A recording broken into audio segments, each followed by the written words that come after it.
el senador Rabindranath Salazar, el senador Zoé Robledo, el senador Fernando Mayans, el senador Luis Sánchez, el senador Alejandro Encinas, el senador Benjamín Robles, el senador Fidel de Médicis, el senador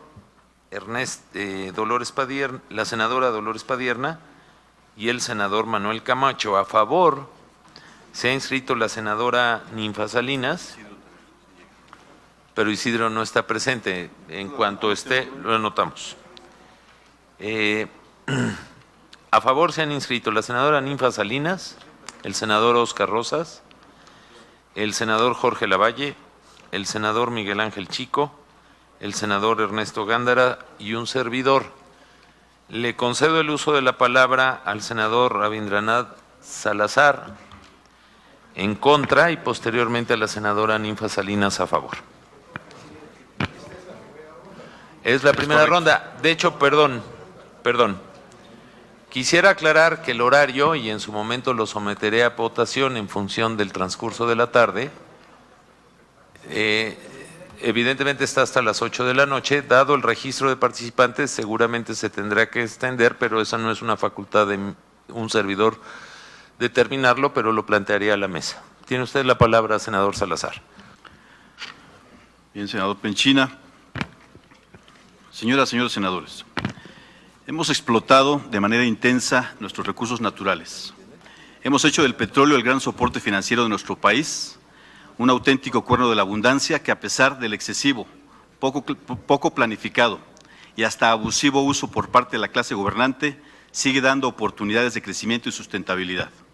Nuestra soberanía energética se encuentra pendiendo de un hilo y entre dos posiciones: la del Ejecutivo y sus aliados, que, aprovechando una coyuntura que ellos mismos provocaron y que pretenden presentarnos a las y los mexicanos un Pemex y una Comisión Federal de Electricidad prácticamente en quiebra, pero al mismo tiempo al capital extranjero le dan la oportunidad de aprovecharse para literalmente servirse con la cuchara grande en el banquete energético al que ningún mexicano o mexicana está invitado.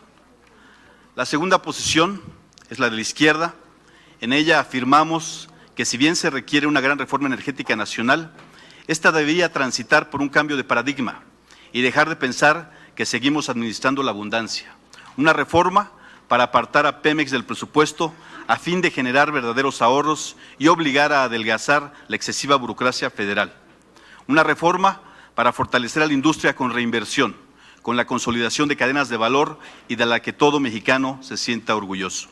Lamentablemente, con la reforma constitucional publicada el pasado 20 de diciembre, el Ejecutivo Federal y sus aliados en este negocio cancelaron la posibilidad de sentar las bases para que se diera una auténtica reforma energética. Y mediante la aprobación de las reformas constitucionales y una seguidilla de artículos transitorios, se obsequió el futuro y la soberanía energética al mejor postor y, de paso, se firmó con anticipación el acta de defunción de Pemex y de la Comisión Federal de Electricidad, con un esquema que la reduce a su mínima expresión para al final proceder a su inminente liquidación. Por nuestra parte, me refiero al grupo parlamentario del PRD, se presentó una serie de iniciativas a leyes secundarias que no se ven razonadas en este primer proyecto de dictamen. ¿Por qué? Porque atentaban contra sus intereses privatizadores, no de Pemex, no de la Comisión Federal de Electricidad, sino del petróleo y la energía eléctrica de los mexicanos.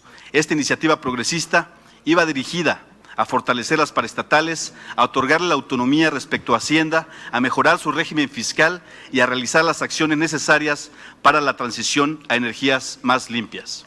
Para nosotros es la primera ocasión en la historia en que se pretende debatir la forma en que se entregarán los energéticos. Nos queda claro que los grupos parlamentarios del PRI y del PAN llevan algo más que un par de décadas planeando cómo privatizar el petróleo, la energía eléctrica y hacer personal el patrimonio de los mexicanos. Aquí ha sido más de uno el que ha sostenido que es un debate de muchos años. Por esa razón, no entendemos que quieran acotar una discusión violentando la norma. Debatamos frente a la nación, dejemos constancia de lo que cada uno de nosotros decimos, afirmamos y sostenemos a nombre de nuestros representados.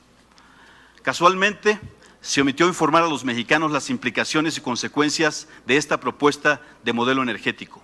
Me referiré a los que podemos observar en este primer dictamen. Número 1. que el petróleo en el subsuelo tiene valor para las empresas a las que van a entregar contratos. Ellos podrán especular en el mercado internacional a través del registro de las reservas en sus estados contables. No así para los mexicanos. La propiedad de la nación directa, inalienable e imprescriptible. No le sirve al pueblo mexicano. Es un parafraseo alentador cuya esencia carece de valor real. Como ya se ha expresado, ¿de qué nos sirve que nos diga que el petróleo sigue siendo de los mexicanos si está en el subsuelo? Y por otra parte, le permite a las empresas transnacionales el que puedan registrarla dentro de sus activos y reflejarla en sus estados financieros. Los mexicanos perderemos soberanía por una sencilla razón. La decisión estará en manos de quienes controlen los energéticos, desde su extracción hasta la última etapa de la cadena productiva. 3. Pemex queda indefensa y debilitada para participar en real competencia con los extranjeros, desde la ronda cero, confidencial hasta el momento, ocultándole a los mexicanos y en especial a los que en ella laboran, que alrededor de un 60% tendrá en riesgo su fuente de empleo. Eso principalmente afectará a las familias de la zona sur-sureste del país, en mayor intensidad a Veracruz, Tabasco, Campeche y Chiapas. 4. Ya reconocieron que la gasolina seguirá subiendo de precio y esto queda debidamente establecido en las modificaciones que hacen esta iniciativa de ley, donde además ahora se queda en una incertidumbre este costo, porque la iniciativa presentada inicialmente por el Ejecutivo Federal se establecía el aumento que se iba a dar de manera paulatina en 9 y 11 centavos para la gasolina y el diésel respectivamente, pero en las modificaciones que se hace por parte del área técnica ya ni siquiera eso se especifica, es decir, se deja a libre albedrío de la Secretaría de Hacienda. 5. Nunca nos dijeron que la baja de los precios que ofrecieron en los promocionales de televisión estará sujeta a la extracción del gas shale o lutitas y que implicaría el uso de técnicas que deberán estar prohibidos por ser excesivamente dañinos para el ambiente y la salud, como es el fracking. Tampoco han dicho nada de los problemas de abasto de agua para la extracción del gas y de la contaminación de la misma. Quiero llamar su atención en este siguiente punto porque me parece una aberración. Dentro de las modificaciones que se hicieron, y aquí me gustaría saber si fue por parte de los presidentes o por parte del área técnica, porque hay una modificación que no venía desde el Ejecutivo y que se plantea en el artículo 10 y en el artículo 20, en el párrafo cuarto, donde dice que cuando haya falseo de información por alguna de las compañías que esté participando en algunos de los sectores que tengan que ver con Pemex y la autoridad detectara esto, habrá una sanción cuando se dé esta situación de falsear información en una segunda ocasión. ¿Qué quiere decir esto? Que tratándose de que se genere un fraude, un engaño, un robo, y lo hagan por primera vez, no va a pasar nada. Eso sí es una aberración y a mí sí me gustaría saber qué es lo que está pasando o cómo es que hicieron esto. Entonces, pudiéramos pensar que con esto se pretende arreglar algunos de los contratos que ya están en marcha.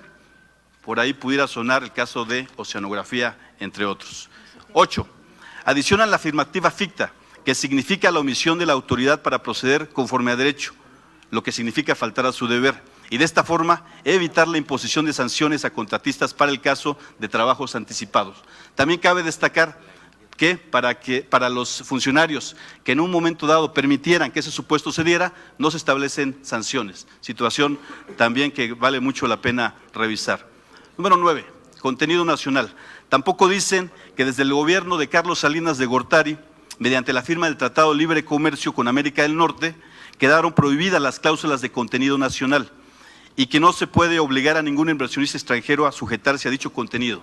Esto está contemplado en el artículo 1106 del Tratado de Libre Comercio mencionado. 10. Que las controversias por incumplimiento o de interpretación será resuelto en tribunales y árbitros internacionales, alejando a los mexicanos de las decisiones que los afectan considerablemente. Dejo como ejemplo el caso de Ecuador con Chevron por el daño al medio ambiente que todo el mundo conocemos. 11. Con la propuesta del Ejecutivo no solo se encargaron de entregar lo que está en el subsuelo, sino además el suelo, de manera literal. Los mexicanos tendrán que entregar sus tierras, su patrimonio y migrar por razones de interés público, pero en favor de terceros, extranjeros que explotarán estas tierras por esta denominada actividad preferente en materia energética. ¿Cómo se establece? Primero, que podrán llegar a algún acuerdo, pero en el caso de que no haya tal, la autoridad podrá generar esa expropiación en favor de un tercero. 12. Facultan a los privados a comercializar nuestro petróleo, es decir, para exportarlo. Pemex lo ha hecho desde su creación. ¿Será acaso otro negocio obscuro de los tantos que se han venido mencionando? Por otra parte, el dictamen que contiene el proyecto de ley de hidrocarburos, particularmente en el apartado de la transparencia y combate a la corrupción, no contiene previsiones suficientes que garanticen transparencia para evitar posibles actos de corrupción. Otra omisión de la que está contagiada prácticamente toda la reforma energética presentada en este Senado. La Constitución Política de los Estados Unidos Mexicanos previo a la reforma del 20 de diciembre del 2013, reservaba las actividades estratégicas de exploración y extracción de hidrocarburos, así como su transformación a petróleos mexicanos. Actualmente, la ley de hidrocarburos que se pretende aprobar establece que para las actividades estratégicas de exploración y extracción de hidrocarburos que se realicen en territorio nacional a través de asignaciones y contratos de exploración y extracción, deberán alcanzar en promedio al menos el 35% de contenido nacional, cuando en otros casos, como el caso de Brasil, sabemos que es un 70%. Por otro lado, un porcentaje de participación de Pemex menor al 51% en ninguna forma sería aceptable. Es decir, este cambio, ustedes recuerdan, cuando llega la iniciativa, planteaba un 25%, lo amplían a un 35%, y eso no es una concesión graciosa, porque en este momento ya se cumple con ese porcentaje. El hecho de dejarlo así hubiera significado retroceder en lo que ya tiene actualmente Pemex. Nosotros estamos, porque cuando menos Pemex debe tener el 51% para poder seguir manteniendo la rectoría, y no del total de los contratos, sino la participación de contenido nacional en cada una de las áreas que tenga que ver. Es evidente la pretensión de reducir a su mínima expresión a Pemex cuando se le coloca en desventaja para competir con los nuevos participantes, puesto que las asignaciones que reciba le pueden ser arrebatadas sin un debido proceso. La Comisión Nacional de Hidrocarburos le impondrá socios en caso de buscar alianzas. La Secretaría de Hacienda seguirá teniendo un peso decisivo en la definición de su presupuesto. Cualquier aligeramiento fiscal estará supeditado al mínimo del 4.7 del Producto Interno Bruto de ingresos fiscales para el Estado. Se le podrá obligar a hacer tareas tan poco rentables que ningún otro operador quiera hacer, así como entregar su información geológica y geofísica interpretada, con lo cual perderá toda la ventaja, años de investigación por parte de expertos mexicanos y prácticamente se situará en una posición de desventaja competitiva. Hace un momento el senador Orihuela mencionaba acerca de la ventaja que tenía Pemex en la ronda cero.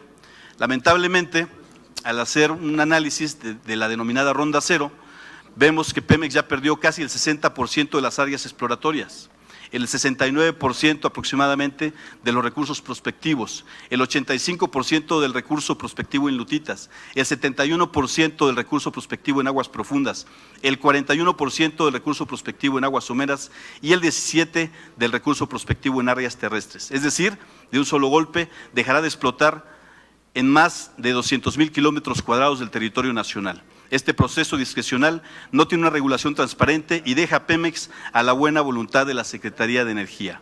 Aunado al hecho de que no se determina por normas si Pemex recibirá algún pago por las inversiones de exploración donde ha decidido no participar.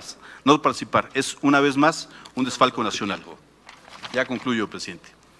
Señoras y señores senadores, el análisis y contenido del dictamen que se nos presenta nos deja con graves preocupaciones como consecuencia de omisiones, falta de claridad, ausencia de temas que se afirmó apenas en diciembre pasado no eran contenido de la reforma constitucional, pues serían materia de la legislación secundaria. Esos temas no los vemos y, por ejemplo, deberán explicarle a la nación en dónde se verá reflejada por ley la disminución de los costos de las gasolinas. Deberán explicarle a ese trabajador y a esa trabajadora de una gasolinería el por qué se agotó su fuente de trabajo cuando tenga que competir con una distribuidora extranjera y que utiliza bombas automáticas. Tendrán que explicar las y los defensores de este dictamen a la gente por qué las concesiones no se les llama como tal, pero tienen todos los componentes de una de ellas. Deberían explicar a todo un país por qué se vulneran los derechos humanos en aras de una actividad preponderante, sin contrapesos ni candados. No olvidemos además del uso del Mundial del Fútbol como distractor. y que podrá darles la oportunidad de no tener que dar explicaciones a la gente, pero esto solo durante un mes, y el daño a la nación como consecuencia de empeñar el futuro energético del país, de los cuales se los cuestionarán generaciones enteras, así pasen 10 mundiales. Es cuanto, señor presidente. Gracias, senador. Hemos estado con la mayor de las tolerancias de lo posible con el tiempo. Yo les ruego que por el respeto a todos nos ajustamos al formato que nos hemos dado. Tiene la palabra la senadora Ninfa Salinas. A favor, en lo general. Gracias, presidente. Pues sin duda debemos destacar que, por supuesto, el rasgo más evidente del cambio que introduce esta reforma es sin duda el hecho de que habrá más participantes en la industria. Y yo soy una convencida que la participación de los particulares en las actividades estratégicas contribuirá de forma contundente a la obtención de ingresos para el Estado y, por supuesto, al incremento de la producción y de las reservas de petróleo. Me parece más que lógico el que, si tenemos la oportunidad de tener un país como este, con un recurso tan valioso como lo es el petróleo, pues es pertinente, por supuesto, hacer un plan coherente y correcto, realizable, de extracción para que, por supuesto, podamos gozar del beneficio económico que surge de tener ese petróleo dentro de nuestra tierra. Si no tenemos el beneficio económico, me parece que no tiene sentido el hablar siquiera del hidrocarburo.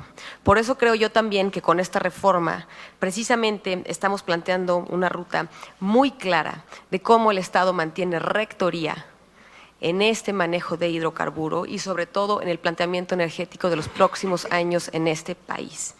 Por otro lado, también creo que un país sólido y un país exitoso se caracteriza por tener instituciones fuertes que aquí, con esta reforma, claramente se ven logradas. Es decir, como nunca hoy, vemos aquí reflejado la forma de tener reguladores independientes, reguladores fuertes, reguladores con autonomía propia, reguladores con personalidad jurídica y, por supuesto, con autonomía para plantear cuáles son las cuestiones que a ellos les incumben.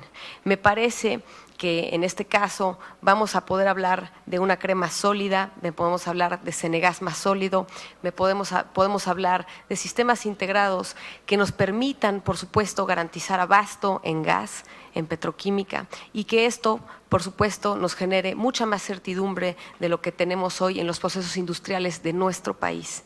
Asimismo, creo que en cuanto a las áreas de transformación y logística, nos parecen muy adecuadas las normas que se establecen en la ley para la participación de particulares, porque creo que hoy día se abre la oportunidad para ampliar la capacidad de transformación industrial y, por supuesto, multiplicar la producción que hoy tenemos en petroquímicos y petrolíferos.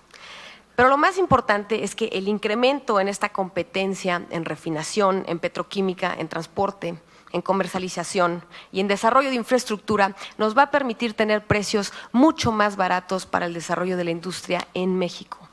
Estas son de las cosas que nos van a beneficiar en esta reforma.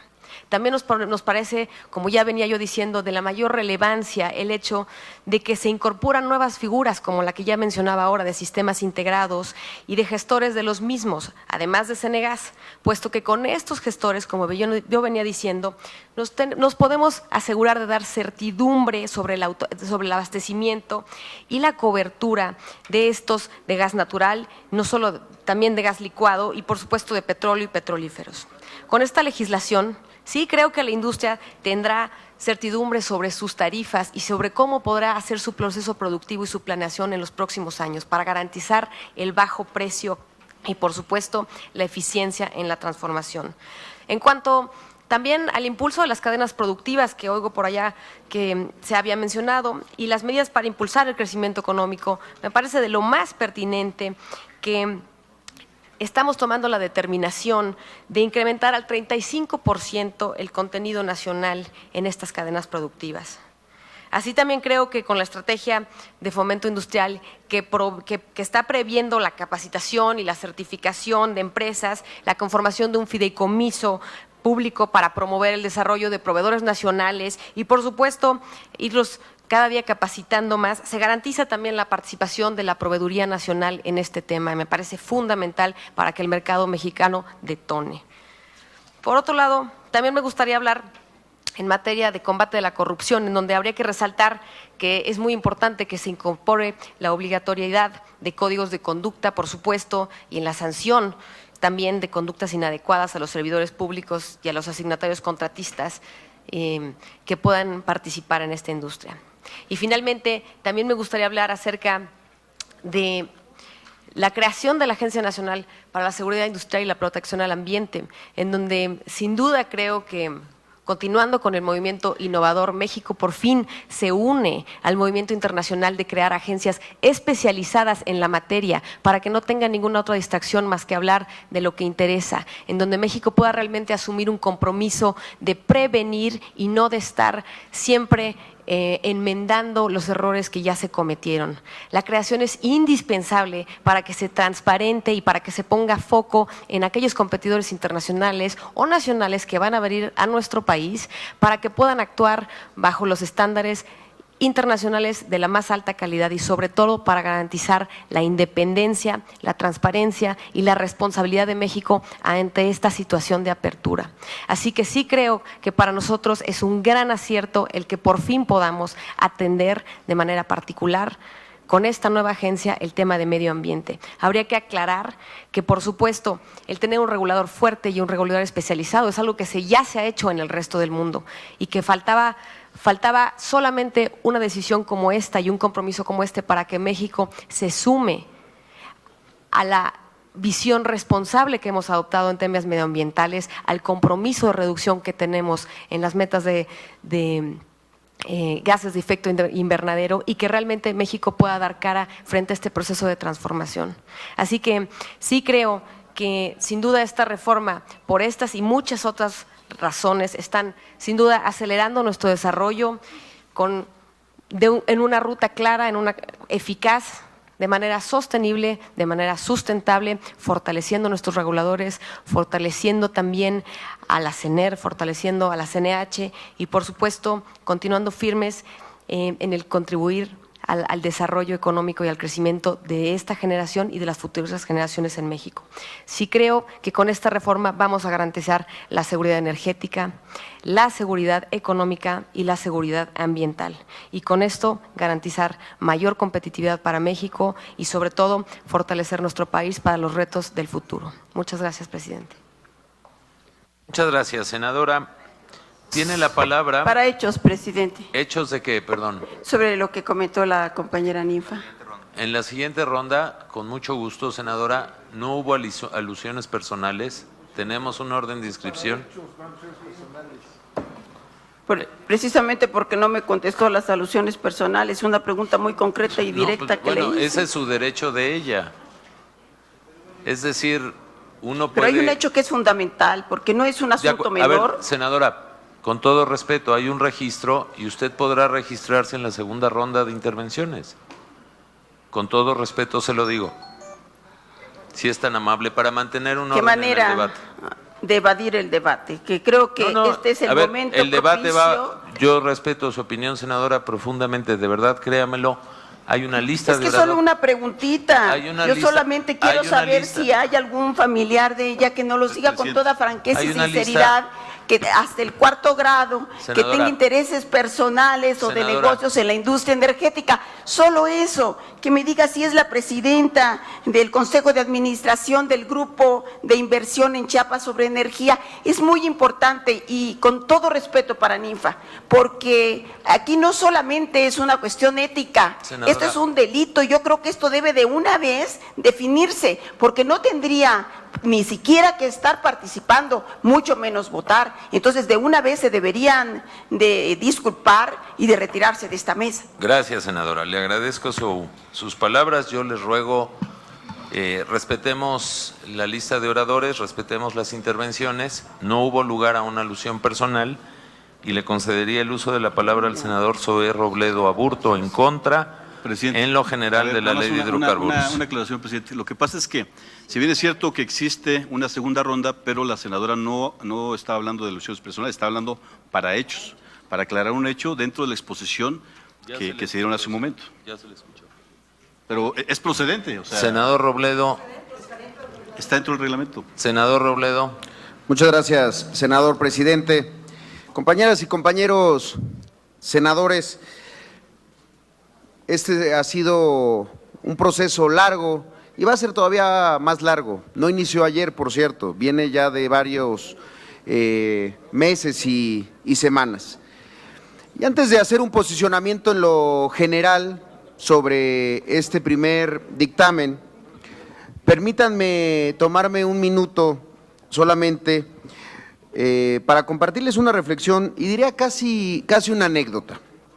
El año pasado, en abril, cuando estuvimos discutiendo también en Comisiones Unidas, pero en ese caso de radio y televisión y cinematografía y de telecomunicaciones, y cuando llegamos a construir la reforma a la Constitución en materia en telecomunicaciones, que fue aprobada por abrumadora mayoría, recuerdo muy bien que cuando se iba a tomar la decisión de qué senador por parte del PRD iba a presentar a nombre de nuestro grupo parlamentario el posicionamiento general sobre aquel dictamen, prácticamente todos los senadores de nuestra bancada pues aspirábamos a tener esa oportunidad, digamos que ese privilegio, ese honor, ese orgullo de explicar los alcances y la trascendencia de una reforma que dibujaba un México diferente en materia de telecomunicaciones. Lo digo porque lo que hoy ocurrió con el Partido Acción Nacional me parece realmente grave y además sintomático de lo que está ocurriendo. El Partido Acción Nacional, antes del receso, nos dio una muestra de la satisfacción y el orgullo que le representa a su grupo parlamentario las reformas a las leyes secundarias en materia energética. Y lo digo porque, como todos ustedes pudieron verlo, cuando fue el momento de que los partidos políticos presentaran un posicionamiento, no había ningún senador del PAN que viniera a hacerlo cuando ellos han declarado vehementemente que esta es su reforma.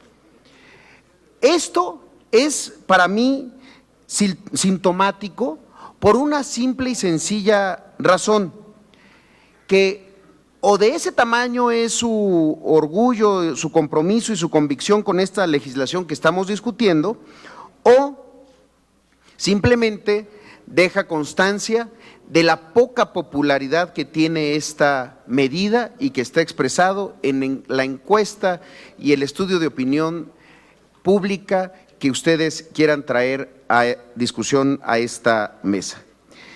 Creo que otra posibilidad de interpretación, porque tampoco han dado una explicación ni a sus electores ni al público de por qué no estuvieron para posicionar como partido, podría estar en las poderosísimas razones que en esta misma mesa expuso de manera un tanto apresurada el coordinador de este grupo parlamentario, Jorge Luis Preciado, de que aquí no está la negociación ni se están tomando aquí las decisiones, sino que esto ocurre en otro lado, en otra mesa y con otros interlocutores, lo cual es todavía doblemente grave. Ojalá en alguna oportunidad de las muchas que se van a abrir para los posicionamientos en lo general, algún senador del PAN, de los que muchos que están aquí, que yo lo respeto, pueda explicarle, déjense al resto de los senadores como sus compañeros, a la población y a quienes están viendo este debate, por qué esa excusa o si había algo más importante que hacer en el momento en que su partido tenía la oportunidad de posicionar sus razones para apoyar esta reforma. No es una cosa menor haber faltado a esa responsabilidad. ¿Dónde estuvo el PAN hace unas horas en el momento de presentar su posicionamiento como partido? Es una pregunta que les hago a mis compañeros legisladores. En fin, aquí estamos. Y creo que es momento de iniciar esta discusión. Esperamos al menos que los promotores de esta reforma en sus posicionamientos y debates expliquen y respondan de cara a los mexicanos una sencilla pero crucial cuestión. ¿Para qué es la reforma energética? ¿Reforma energética para qué? Ha quedado claro que no es para abaratar las tarifas de la luz, ni abaratar las tarifas del gas, ni mucho menos el precio de la gasolina. Pero es claro también que no es esta reforma una reforma para combatir la pobreza, que no es esta reforma una reforma para utilizar el patrimonio energético de los mexicanos para superar la brecha de desigualdad que día con día crece más en nuestro país. No es para generar empleos. Esta reforma lo está dejando muy claro, no es para favorecer ni a los mexicanos ni a la economía de nuestra nación. Entonces, ¿para qué es esta reforma? Y esa es la pregunta fundamental que no se ha logrado responder. Están por aprobar en los próximos días los legisladores del PAN, del PRI, del Partido Verde, una apertura total que, como lo dijera hace unos días el expresidente Ernesto Zedillo, un promotor del liberalismo económico por donde se le quiera ver, ni en sus más salvajes sueños había imaginado. Lo que en el PRD hemos analizado de esta reforma y de este primer dictamen es que, en primer término, no garantiza la seguridad energética nacional para las próximas generaciones de mexicanos, y lo que se está privilegiando es la entrega de los hidrocarburos a la iniciativa privada nacional y extranjera, lo que se confirma claramente con este predictamen de la Ley de Hidrocarburos y también con el predictamen de la Ley de Inversión Extranjera.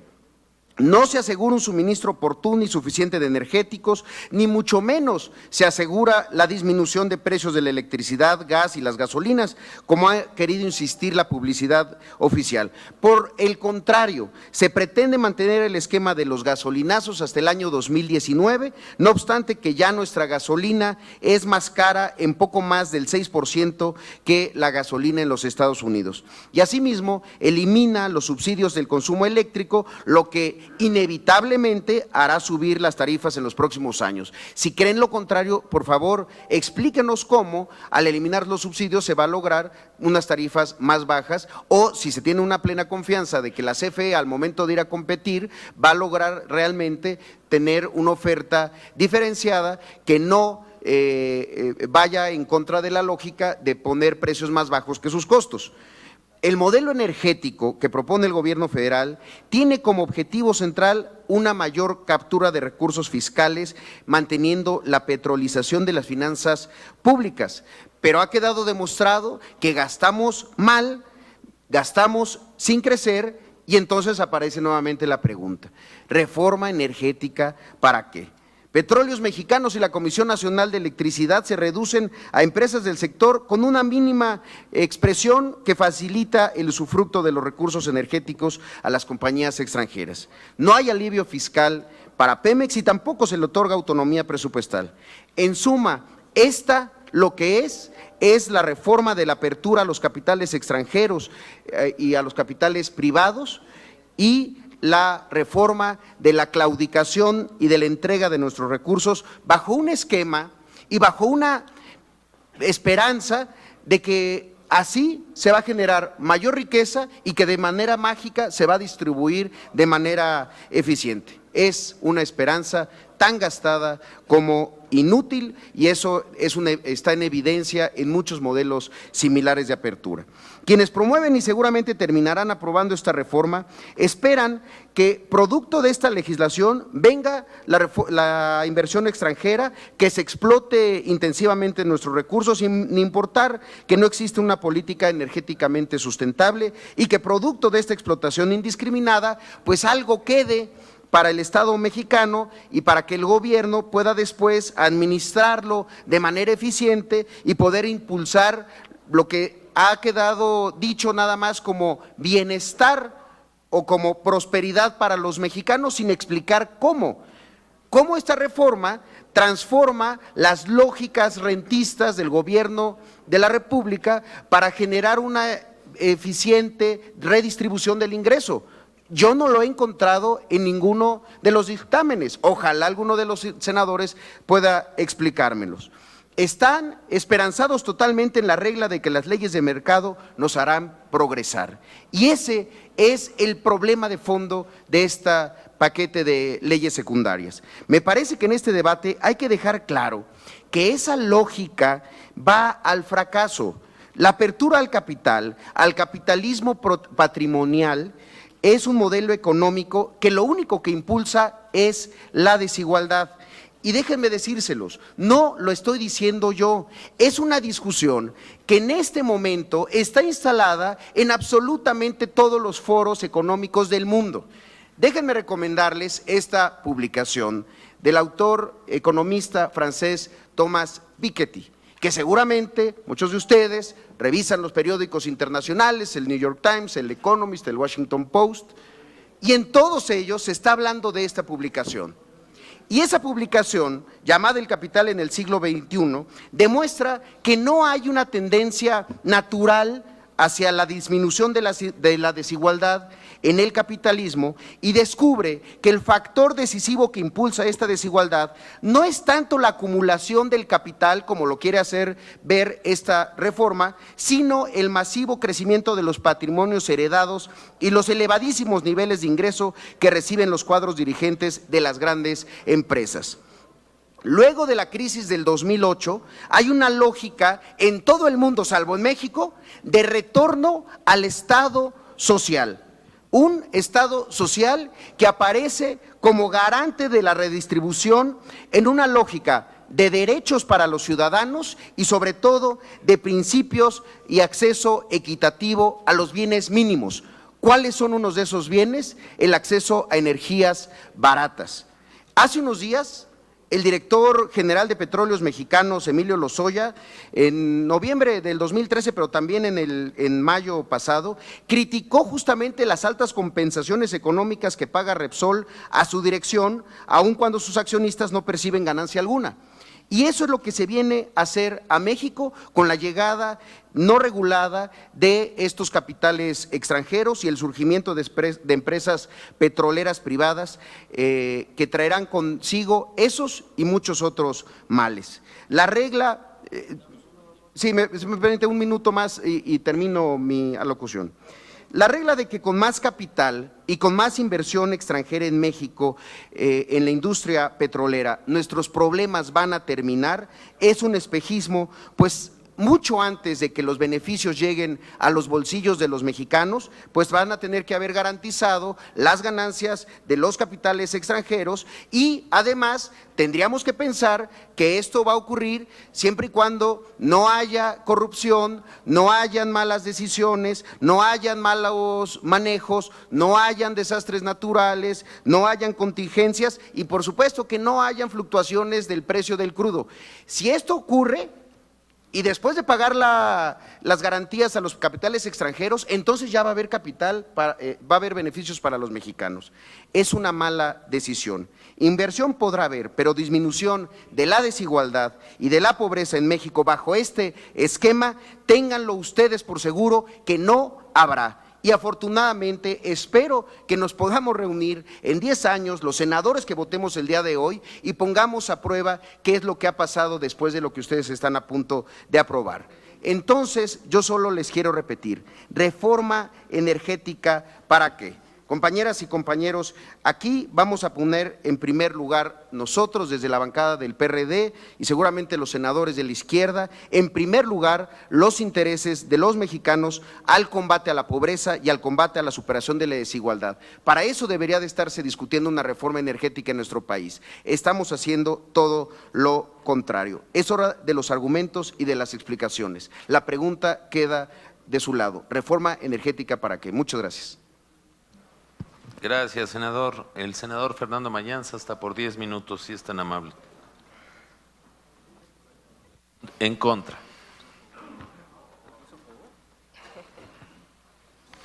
Yo por eso me voy a dirigir al pueblo de México, a mis representados, porque aquí pues estoy seguro de que no vamos a lograr convencer a nadie ni cambiarle una coma a los dictámenes elaborados en el extranjero, y más que los empleados de los gobiernos extranjeros pues no van a permitir que hagamos algunos cambios. Entonces, la idea era construir este documento que les quiero compartir a todos los que nos están viendo en la televisión, en la radio, y a ver si los medios de comunicación pueden extender y poderle dar difusión a lo que estamos diciendo el día de hoy aquí. Le pido al presidente que el pueblo de Tabasco siga esperando la disculpa por su actitud con un léxico prosaico en el estado de Tabasco. Como representante de mi pueblo se lo he solicitado, es la cuarta ocasión que se lo pido. Y le pido tolerancia con el tiempo, dado que voy a tratar de, en la primera ronda, de explicarle al pueblo que merece todo nuestro respeto y nuestra admiración, el pueblo mexicano inteligente y valiente, que me honra mucho ser parte de él, y no pertenecer ni servirle a los extranjeros. El dictamen que ponen a nuestra consideración las juntas directivas de estas comisiones unidas en matrimonio de energía y estudios legislativos constituye el entramado fino del desmantelamiento de nuestra industria energética nacional y de la entrega y despojo de nuestros recursos energéticos que engañosamente se sigue presentando como, entre comillas, estratégicos. La pregunta inicial es, ¿para quién son estratégicos? ¿Para la nación que se dará su explotación, usufructo y comercialización?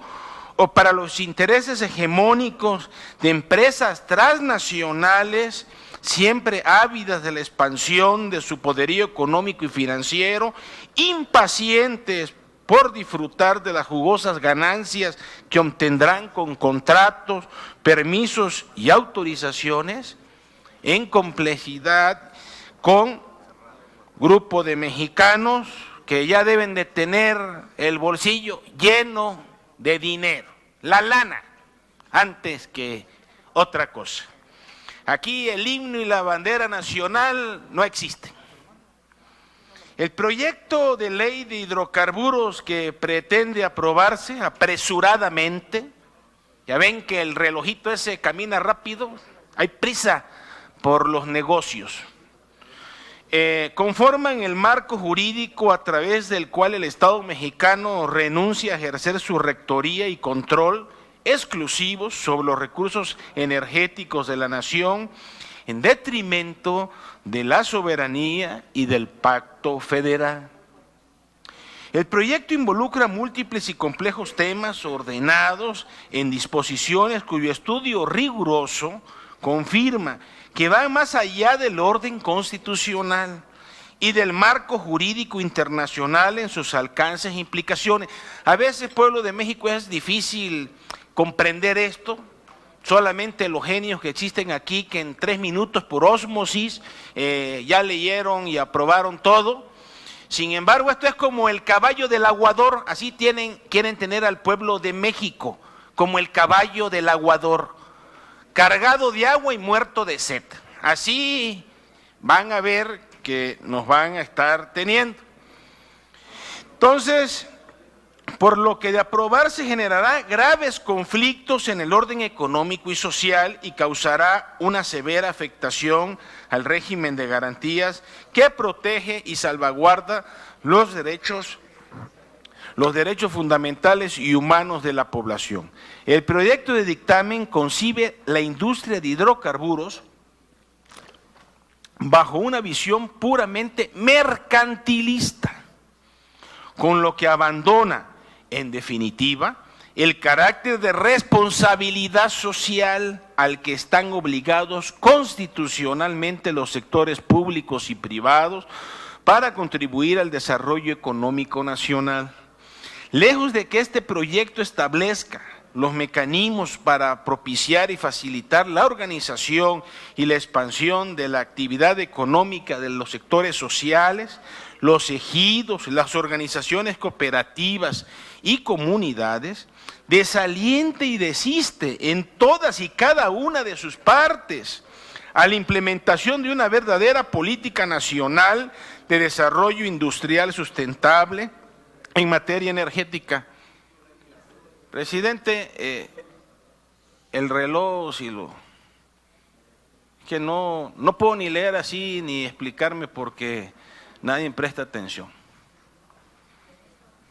Yo sé que no les interesa lo que yo diga, pero estamos hablando con el pueblo de México que merece todo el respeto de este disque Cámara de Senadores. Permítame, senador, les ruego a los presentes poner atención al orador.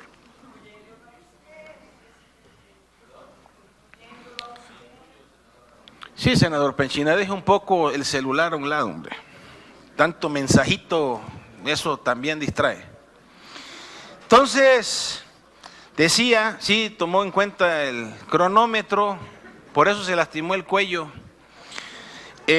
Desaliente y desiste en todas y cada una de sus partes a la implementación de una verdadera política nacional de desarrollo industrial sustentable en materia energética, que garantice la explotación y un uso de nuestros hidrocarburos y otros recursos como el agua en beneficio general de comunidades y pueblos y de la conservación y protección del medio ambiente.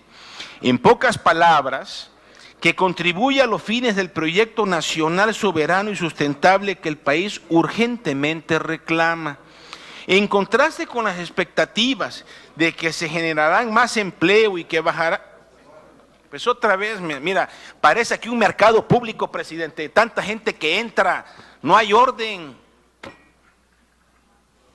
Así no se puede ni menos discutir, no se puede ni leer, hombre. Es un verdadero chiquero esto.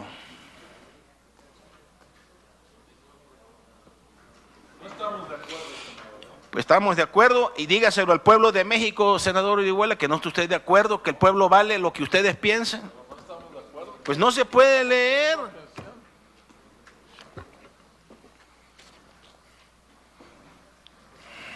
En contraste con las expectativas de que se generarán más empleos y que bajarán los precios de las tarifas del gas y la electricidad para alentar el desarrollo y crecimientos económicos, se propician las condiciones para el desmantelamiento de las últimas y más grandes empresas públicas de nuestro país, como es Pemex y CFE.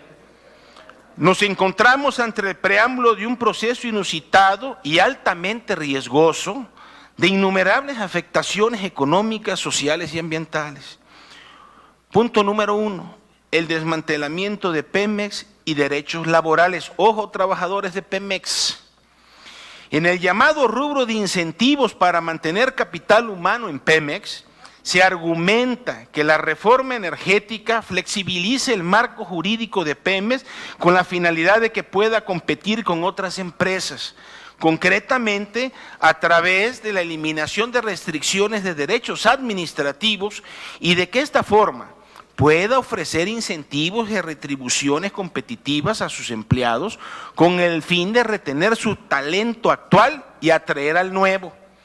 ¿De qué forma, pueblo de México, va a generar dichos incentivos y al mismo tiempo respetar los derechos laborales de sus trabajadores?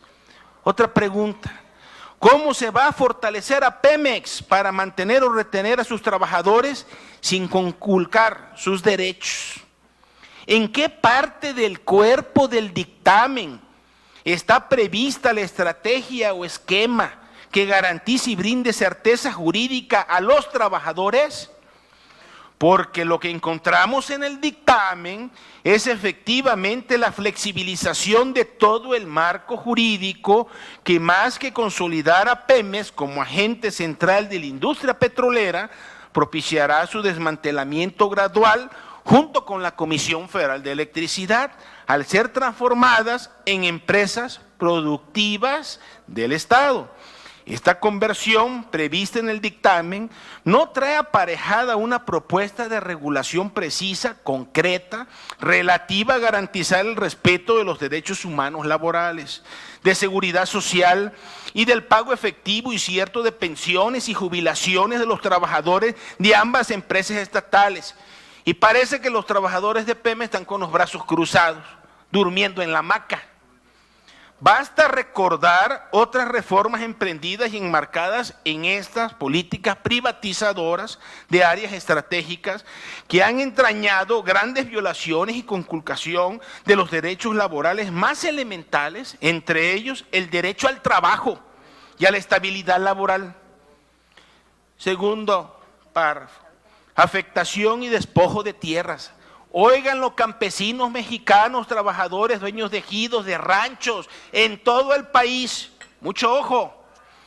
El dictamen a consideración no solo trastoca el principio de la rectoría en el Estado, constitucionalmente debe ejercer sobre los hidrocarburos, sino también se limita y conculca de manera grave los derechos más elementales, individuales y sociales, al otorgarse el carácter de utilidad pública a la industria de hidrocarburos, a efectos de establecer figuras como la servidumbre, ocupación o afectación superficial y expropiación de terrenos de particulares, ejidales y comunales. Pueblo de México, vean la película de Ignacio López Tarso, La Rosa Blanca, lo mismo, nada más que en el siglo XXI. Y después no digan que no se lo dije, los que me están viendo. Y ya saben quiénes son los cómplices de todo esto. La introducción de estas figuras representan el tránsito de un régimen de propiedad nacional y social a otro de carácter privado. Los capítulos 3, 4 y 5 del título 4 del proyecto de ley de hidrocarburos, contenido en el dictamen, constituye el régimen a través de la cual se despojarán de sus tierras a los trabajadores del campo, a los pueblos y a las comunidades indígenas, de norte a sur y de este a oeste.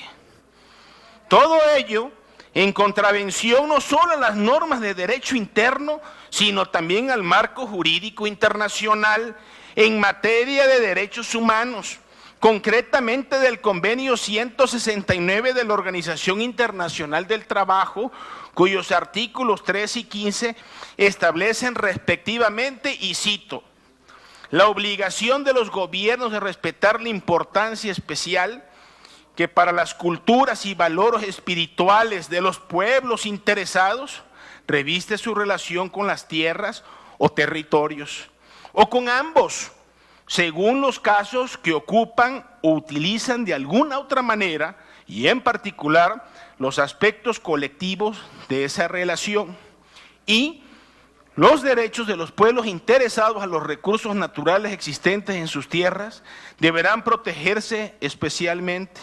Estos derechos comprenden el derecho de esos pueblos a participar en la utilización, administración, conservación de dichos recursos. Los artículos que conforman los capítulos citados del proyecto de ley de hidrocarburos contravienen estas disposiciones que son ley suprema, en virtud de que los procedimientos provistos como la servidumbre legal de hidrocarburos, la mediación ante el Instituto de Administración y Avalúos de Bienes Nacionales y la propia consulta a la comunidad, que es atole con el dedo, no otorgan garantías suficientes para la protección y salvaguarda de sus derechos. Así que se tiene que para los asignatarios o contratistas opera a su favor la servidumbre, la expropiación y la mediación. Y para los propietarios y poseedores, ningún mecanismo jurídico para salvaguardar sus legítimos intereses frente a posibles e inminentes riesgos, abusos, afectaciones a sus derechos reales. Así vivan en Ciudad del Carmen, allá en el Guanal, ahí le van a ir a quitar sus predios al tiempo. En el caso de los pueblos originarios, solo se prevé la consulta, pero sin efectos vinculantes. De esta manera, el régimen propuesto en el dictamen de aprobarse en sus términos dejará en estado de indefensión dichos sujetos. Yacimientos fronterizos. En materia de estos yacimientos fronterizos, El dictamen no asegura para el Estado mexicano que su exploración y extracción de hidrocarburos se realice con base de acuerdos de cooperación basados en los principios de unificación para promover la explotación eficiente, equitativa y ambientalmente responsable de los mismos. Si realmente se prevé como estratégicas las actividades de explotación y extracción en estos yacimientos, es necesario, por razones de protección y salvaguarda de los derechos soberanos y jurisdiccionales de nuestro país, conforme el derecho internacional, que se precise explícitamente que dichas actividades se realizarán en términos de los instrumentos jurídicos internacionales celebrados por el Presidente de la República y ratificados por el Senado de la República. Ilustre senador de Nuevo León, con la venia de la sala me interrumpieron 2 veces y nunca paró el señor porque no puede con el cuello torcido el cronómetro. Le queda 1 minuto, por favor, concluya. A mí no me queda ningún minuto, senador. Ahí está el reglamento y quiero basarme en el acuerdo de ustedes, pero me estoy dirigiendo al pueblo de México, no a usted, porque usted es cómplice de los gobiernos extranjeros. Debe ponerse especial atención en los compromisos establecidos en instrumentos como la Convención sobre Derechos del Mar de las Naciones Unidas, tema que usted ni conoce ni sabe. Así que ilústrese.